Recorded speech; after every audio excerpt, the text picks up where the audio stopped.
First, I want to thank PHADA for coming to this great city, Chicago.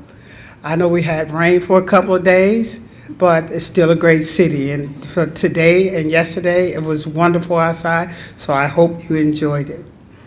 I am also the vice chair of the National Public Housing Museum. So can I see raise of hand of how many people are going to go to the National Public Housing Museum? Yay! It's a great place that tells the story of public housing in many, many different ways and forms. You're going to come back blasted. You're going to come back until when you go home, you guys need to go to the National Public Housing Museum in Chicago because that's how excited it is. In 2006, I was approached by our board chair, Sonny Fisher, about the National Public Housing Museum. One of our former residents and Commissioner, Devera Beverly, she wanted a place where our grandchildren, great-grandchildren, generations could come and see where we come from. There are so many different museums that tell a story about the past, so hopefully we don't relive those pasts. So I got on that board, and I have been the vice chair ever since, like 2006. We've grown up, guys. We were a kid, now we're grown, and we've been in the site for 1 year. We just had a birthday in April. But my job as liaison to the Central Advisory Council and the ombudsman is so important. When I was hired, they hired me to be the voice for public housing residents, to explain to them things that would not work, that didn't fit good for public housing, that would affect me and the residents of public housing before I got home. So when I'm in meetings, I'm always representing public housing residents, even though I'm an employee of the Chicago Housing Authority. My job is, again, just to help support residents to get them through. I had one family that was evicted and she had kids. It just hurt my soul. I promised myself that I would never allow a kid to be evicted from public housing on my watch, because they have nothing to do with it. Kids gonna run, jump, and play, and we have to get neighbors to understand, they want peace and quiet, I know they do, but the kids also want to have an opportunity to grow up healthy, and they should not be homeless because their neighbor were upset because they were playing. And I just don't think that's right. And today I haven't had anybody with any children that I know of that have been evicted from public housing. So that's near to my heart. Again, I'm a former public housing. I have taken advantage of many programs at CHA, but my favorite one is the Choose to Own program. And we're going to talk a little bit about that. But because of CHA, I was also had an opportunity to purchase my own home, and also talk to many, many other, thank you, many other residents that are able-bodied. Only the people that I know that are able-bodied, I know they are sustained, I know they have a good job, I know even when the economy fell out that they still would have a good job, that we'll move them on, to Choose to Own. But even if they lost their job, CHA has helped to pay their subsidy, because Choose to Own many times is subsidized. We have paid part of their mortgage. Unfortunately, I was one that I just went right out of the program because my income was over. Thank God, because somebody else was able to come in and take advantage of the same programs and resources that I had. Today's conference is about the power of stories and the impact. I have 3 residents or former residents that have had major impacts on their lives, on their families, and has opened the gateway for other residents to take advantage of the same programs and opportunities that we have. First, I want to talk to you, present to you a young man. He's a skateboarder. First name? Nakiya'h. I keep getting that wrong. I'm sorry. Nakiya'h Longstreet. Nakiya'h is a youth that went through one of our summer programs. It's like the Shark Tank. You present an item. You know how Shark Tank is. They have all these turkey items. Well, we had a program called Future Founders, where our young people were able to present ideas, come up with ideas that they could market themselves. And he was able to come up with a program called Skate Englewood, where he taught young people to skateboard and to deal with some of the adversities in their life and how to go about maneuvering those issues that are in their life. So we're going to bring Nakiya'h Longstreet to the stage to tell his story about skateboarding. All right, good morning, everyone. Hi. My name is Nakiya'h Longstreet. I'm the founder of Skate Englewood, Chicago. Like most, for the first time stepping on a skateboard, I fell pretty badly. But what separated me from most people is that I fell in love with falling. Throughout years of failure, I learned how to fly on a skateboard. As a seasoned veteran of skateboarding with 16 years of experience and 6 years of skateboarding instructing, I started skateboarding through copying older kids around me. I taught myself how to skate competitively from the ages of 6 years old to 14 years old. Many people who look like me or share a similar urban background do not have access to skateboarding. I was lucky enough to visit a skateboard shop on the north side of Chicago shortly after moving from Englewood on the south side to the north side of Chicago, uptown neighborhood in my childhood. Through this change in residence, I was exposed to new experiences and opportunities I wouldn't have received if I lived in only one neighborhood my whole life. As I improved in skateboarding skill-wise, I noticed that there weren't many people from my home neighborhood of Englewood who took interest in skateboarding or could afford to skateboard at all. Skateboarding is an action sport that is not accessible to youth. Skateboarding is an action sport that is not accessible to youth of underserved Black and brown communities. Youth of these backgrounds are withheld the chance to participate in action sports that help expand their exposure to traveling the world, connecting with peers from vastly different lifestyles, and cultivating a community of risk takers. To be the change I wanted to see, I started Skate Englewood, Chicago, a community skateboarding collective and skateboarding school that will be the first of many forefronts of Chicago skateboarding.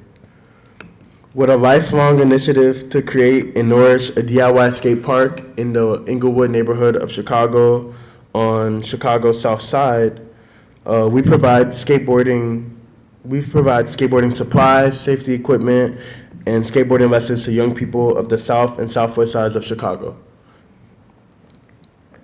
In our mission to donate 100 skateboards every year to at-risk youth and at-need youth and develop a DIY skate park within the south side inner city neighborhoods, we remain on track to closing the gap of access for Chicago skateboarding. Students of our program will become members of a worldwide skateboarding community, starting out in the skate parks in their own neighborhoods in the city they call home. The program is centered around skateboarding lessons and focuses in implementing job readiness opportunities, self-development, life skill training, and the opportunity to meet professionals in various career industries. I want to give a thanks to the Chicago Housing Authority for inviting me out to speak today. I started CHA programming, participating in the Learn and Earn program as a 13-year-old. As a 13-year-old with no idea what I wanted to do after middle school. I'm the Future Founders Cohort 3 Pitch Competition winner of 2026. Thank you. With winning the competition, I was awarded a grand prize of $1,000 to put towards my business. This was an apprenticeship crash course sponsored by the Chicago Housing Authority where I became a better entrepreneur. This was the most impactful programming for me thus far through CHA. I am a product of what's possible when a young person is given resources and opportunities to develop and excel in their interests. Now I'm a year-round skateboard instructor and an entrepreneur implementing skateboarding infrastructure throughout Chicago. Thank you. I learned many lessons and skills from the sport of skateboarding. The most memorable are that failure truly means that you are building yourself up step by step, just like the next person. The differentiation between yourself and the next person is your ability to evolve through experiences both horrible and great. Self-reflection and discipline are the keys to growth and changing your world experience for the better and for everyone around you. For me, skateboarding is more than just a sport. It's a lifestyle. It's become my will to live life to the fullest, no matter how hard life gets. And I want to share that opportunity with every young Black and brown person I can throughout the city of Chicago, and truly just make a worldwide impact starting here in Chicago. Thank you.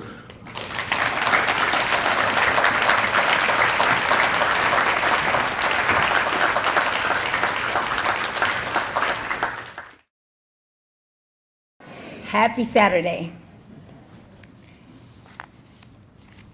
Good morning, members of the PHADA Board, Executive Directors, Commissioners, Housing Champions from across the nation. Welcome to my hometown, the city of Chicago. I want to start by asking you to look at this key in my hand and my daily affirmation. My daily affirmation reads, homeless, willing to do what is necessary to change my life. Melinda. I had to read that every day, every single day. I want to start by asking you to look at this and just picture the key. To most, it's a stamped brass. It weighs less than an ounce. It costs a couple of dollars to cut at a hardware store. But to me, this key represents absolute gravity to human survival.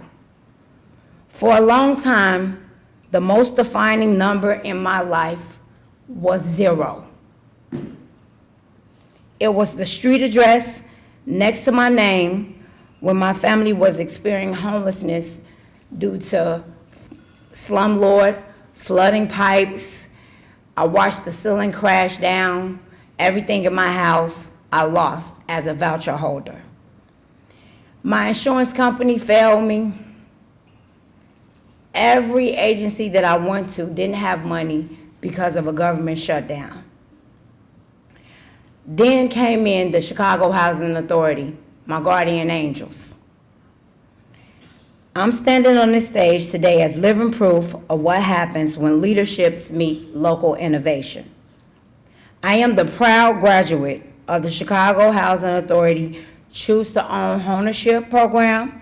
I am the proud graduate of LevelUp.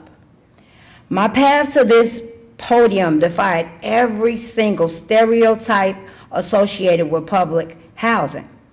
While we were homeless, I was actively attending college, fighting every day to build a better future, attending treatment, showing up to my job every day, asking my foreman, Aaron, to give me a chance. I had a central line in my chest when Aaron discovered it. I begged him not to show sympathy on me. I'm not telling you all my story for sympathy today. I'm telling you my story because each of you have built my home through your service. You are my partners. CHA gave me an opportunity because they gave me the tools to climb out of darkness. At nighttime, I would sit on watch, watching my children. I'm a disabled adult household. I was very sick. My health was declining. By day, I took advantage of the LevelUp program. Where do you know in America is going to pay you to change your life to gain self-sufficiency? An escrow program paid me to do what I was already supposed to be doing, changing my life. People are going to tell you that Chicago is great because of the Bears, the Cubs, the skyline, the skyscrapers, but Chicago is great because of the Miss Palmers, the Nakiya'h Longstreets, the Kirstens, the Chicago Housing Authority. Chicago is great because the people who care makes it great. Now I'm going to ask you guys to do something out of the ordinary. Can everybody just stand up for one moment? I ask you all to stand, and I want you to join me as I clap for you. I want to clap for you because when I had nothing but a zero, you guys gave me a feature.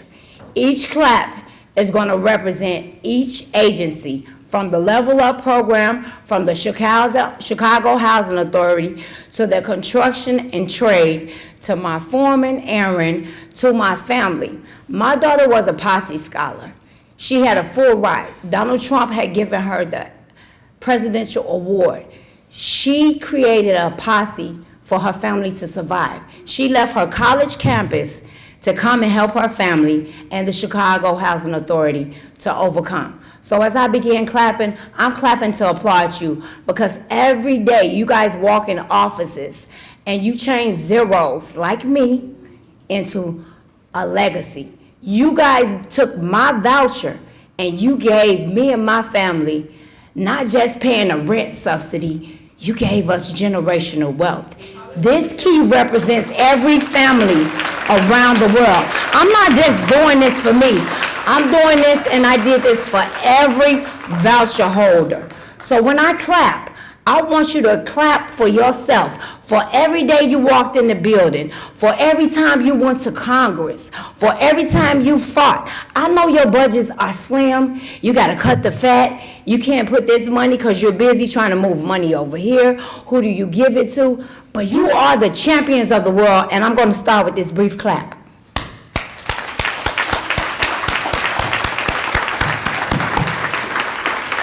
Thank you for changing my life. Your decision to show up every day, sit in those meetings, crunch those numbers, go to Congress, show up today, I applaud you, because I used to be a zero, but today I have an 800 credit score. Today, I make 6 figures. I build the same city that I walk around homeless. To those landlords and slumlords, I no longer have to worry about where I'm going to sleep.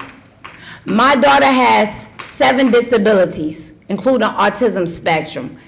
I no longer have to worry about where she'll have therapy. Each of you have changed my life. You are the ripple effect. It doesn't look like what you're doing is great, but when you walk back into your offices next week, just remember my face, the zero who became the Chicago Housing Authority hero. Have a great day.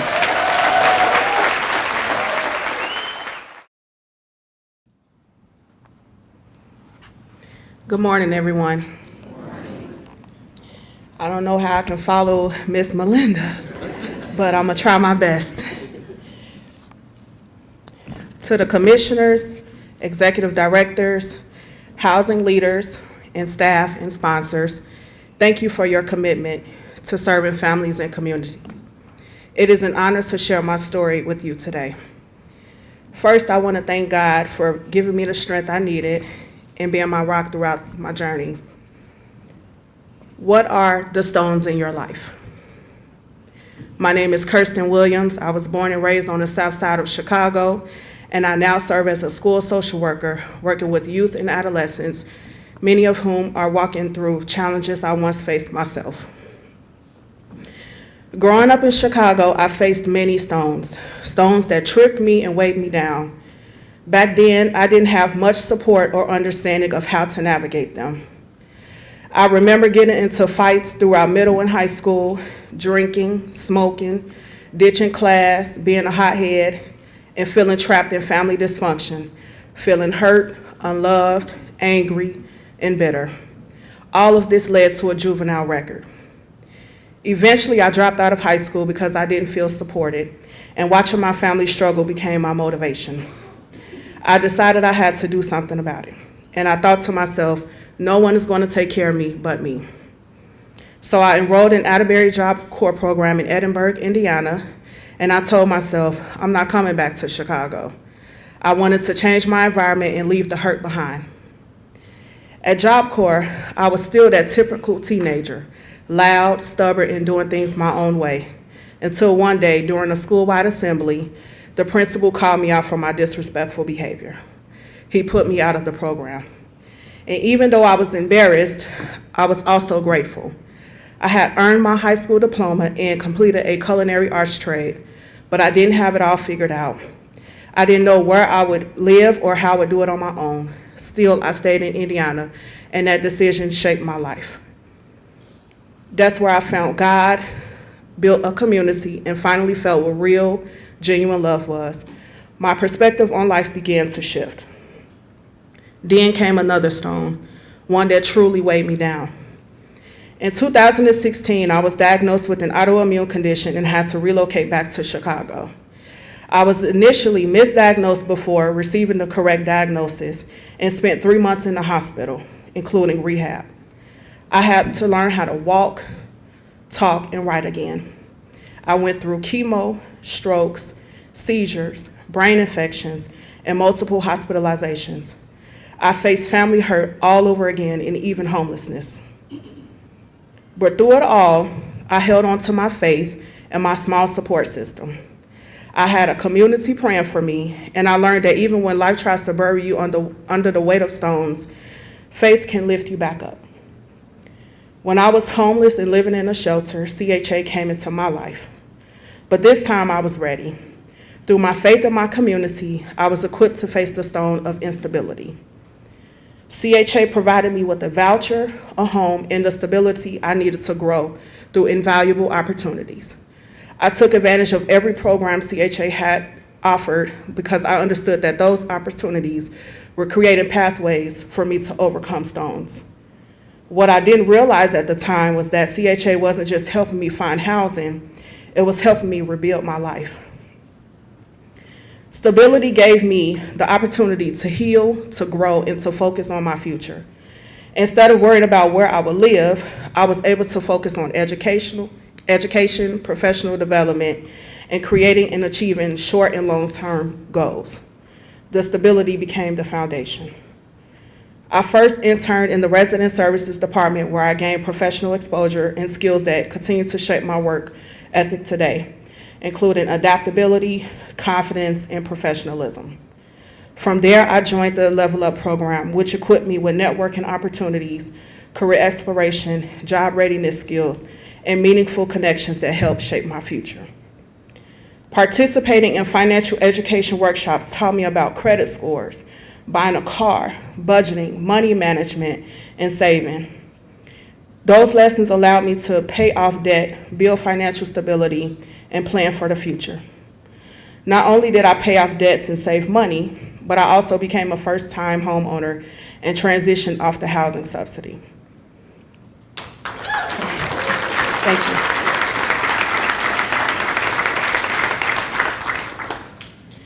For me, home ownership represents more than purchasing a home. It represents stability, independence, and the realization of a goal I thought was impossible. It was proof that the opportunities and investments made in me were creating lasting change. And one of the many ways I overcame stones was through education. With support from the S2S scholarship, I earned both my bachelor and master's of social work degrees with honors, becoming a first-generation college graduate. And though I have experienced some tough seasons as a participant, those experiences taught me about systems, helped me to become more patient and understanding, and most importantly, taught me grit. Engaging in these programs didn't just assist me with housing, education, or professional skills. They gave me the physiological and safety needs I required to rebuild my life and find purpose.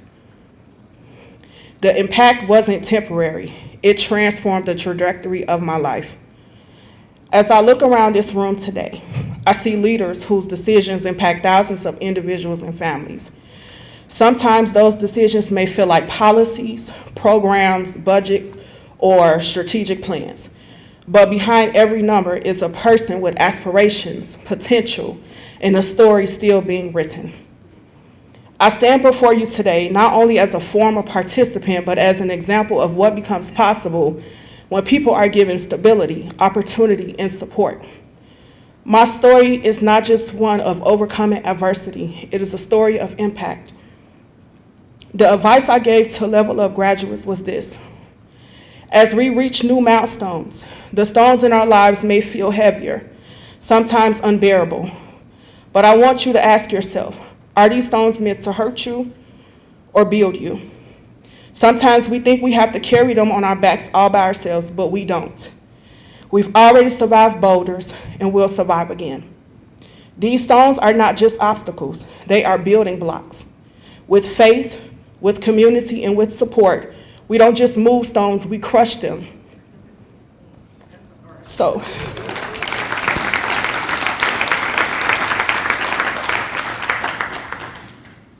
as you continue your work and as future generations continue their journeys, remember this: the stones will come. Some will hurt, some will feel heavy, and some will test our faith and strength. But we are stronger than every stone that's ever been thrown our way. Thank you for believing in people. Thank you for investing in communities. And thank you for helping create opportunities that allow stories like mine to exist. Because when you invest in people, the impact extends beyond one person. It reaches families, communities, and future generations. Thank you.